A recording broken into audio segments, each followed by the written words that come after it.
విషయాల్లో కానీ, అదే రకంగా వాళ్ళకు కార్డుల విషయంలో కానీ, అదే రకంగా రైతాంగానికి ఏ అయితే హక్కులు ఏ అయితే సౌకర్యాలు కల్పిస్తున్నారో అన్ని సౌకర్యాలు కూడా కౌలు రైతులకు కల్పించాలనే దాని మీద కౌలు రైతు సంఘటన అనేక సంవత్సరాల నుంచి పోరాటం చేస్తున్నారు. వాటిని మేము బలపరుస్తున్నాం.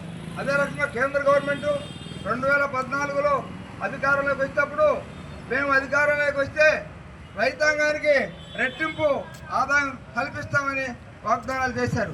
కానీ అధికారంలోకి వచ్చినాక ఒకప్పుడు ఉన్న సౌకర్యాలన్నింటినీ కూడా తగ్గించేసిన పరిస్థితుల్లో ఈరోజు రైతాంగం ప్రధానంగా కౌలు రైతులు వ్యవసాయంలో గిట్టుబాటు కాక ఆత్మహత్యలు చేస్తున్న పరిస్థితులు కూడా మనం చూస్తున్నాం.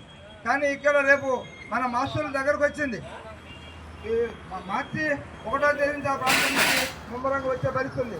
దానికి సంబంధించిన మద్దతు రేట్లు అన్ని దగ్గర కొనుగోలు సెంటర్లు ఏర్పాటు చేసి ధాన్యాన్ని కొనాలని మనం తెలియజేస్తున్నాం. అదే రకంలో వాళ్ళు ప్రకటించిన మద్దతు రేటు గిట్టుబాటు అయ్యే పరిస్థితి లేదు. అదనంగా బోనస్ కింద చెల్లించాలని మనం అడుగుతా ఉన్నాం.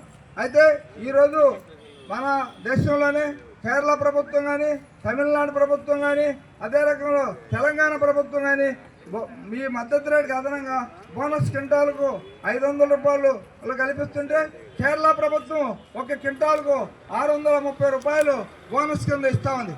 అయితే మన కేంద్ర గవర్నమెంట్ మీరు ఆ రకంగా ఇవ్వడానికి లేదనే రకంలో వాళ్ళకు నోటీసులు కూడా జారీ చేసిన పరిస్థితి ఉంది. ఇది ఎట్లుందంటే అమ్మ పెట్టదు అడుక్కోనిదనే రకంలో కనీసం ఆ బోనస్ కింద ఇవ్వడానికి లేదని కూడా కేంద్ర ప్రభుత్వం తెలియజేస్తుందంటే కేంద్ర ప్రభుత్వం రైతాంగం పైన ఎంత దుర్మార్గంగా ఉందనేది మనం ఈ సందర్భంగా అర్థం చేసుకోవాల్సిన పరిస్థితి ఉంది సోదరులారా.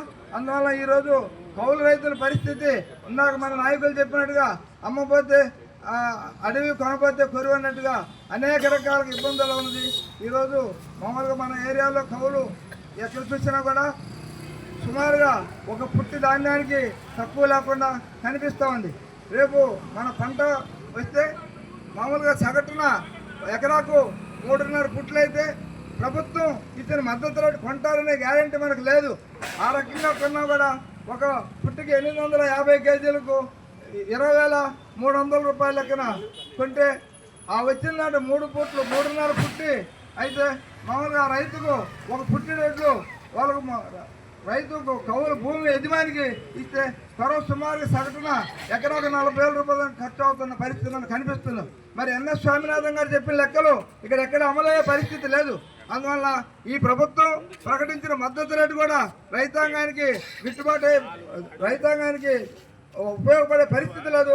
అందువల్ల గిట్టుబాటు ధరకు అనుకూలంగానైనా ఏర్పాటు చేసి రేపు రాబోయే కొనుగోలు కేంద్రాల్లో బోనస్ కూడా మన రాష్ట్ర ప్రభుత్వం కూడా కలిపి చెల్లించాలనే రకంలో తెలియజేస్తున్నాం. అదే రకంలో ఇప్పుడు ధాన్యం మాసులు ముమ్మరంగా ముందుకు వస్తూ ఉన్నాయి కాబట్టి రేపు ఈ నెల 27వ తేదీన సాయంత్రం 3 గంటలకు మన బోసుబొమ్మ దగ్గర నుంచి గాంధీ బొమ్మ మీదుగా విఆర్సీ సెంటర్ నుంచి కలెక్టర్ ఆఫీస్ దగ్గరికి ఒక పెద్ద ప్రదర్శన జరుగుతుంది. ఆ ప్రదర్శన కూడా కౌలు రైతులు, వ్యవసాయ కార్మికులు, రైతులు దానికి సపోర్ట్గా కార్మిక రంగం అందరూ కలిపి భుజం కలిపి పోరాడి మనం మద్దతు రేటును సాధించుకోవాల్సిన అవసరం ఎంతైనా ఈ సందర్భంగా తెలియజేస్తున్నాం. మనం అనేక పోరాటాలు చూసాం. ఇప్పుడు భారతదేశంలో కార్మిక కర్షక ఐకమత్యంతో పోరాటం చేస్తే కానీ ప్రభుత్వాన్ని మలగొట్టగలిగే పరిస్థితి లేదు. మనం కరోనా సందర్భంలో ప్రభుత్వం దుర్మార్గంగా కార్మిక చట్టాలన్నింటినీ రద్దు చేసి లేబర్ కోడ్లను తీసుకొచ్చి పెట్టి ఈరోజు దుర్మార్గమైన పరిస్థితి వచ్చింది.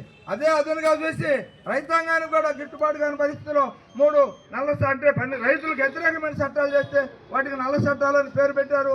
కానీ ఆ చట్టాలకు వ్యతిరేకంగా 13 నెలలు ఢిల్లీలో పెద్ద ఎత్తున పోరాటం జరిగి ఆ చట్టాలను కేంద్ర మోడీ భారతదేశానికి బేషరతుగా క్షమాపణ చెప్పి ఆ చట్టాలను వెనక్కి తీసుకునే పరిస్థితి మనం చూస్తున్నాం. ఇందాక చెప్తున్నప్పుడు మనం అంటూ ఉంటాం కాకి అరుస్తానుంటుంది, కరవాడు ఎడుస్తూ ఉంటుంది అన్నట్టుగా ఊరికి అరుపులతో అట్లా జరగదు. కానీ అనేక హక్కులు సాధించుకునే పరిస్థితి మనం చూస్తున్నాం. మరి మోడీ అంత రైతాంగ వ్యతిరేకంగా ఉన్న మోడీ మరి క్షమాపణ చెప్పి చట్టాలు వెనక్కి తీసుకున్నాడు కదా. అనేక విషయాలు మనం చూసాం కదా.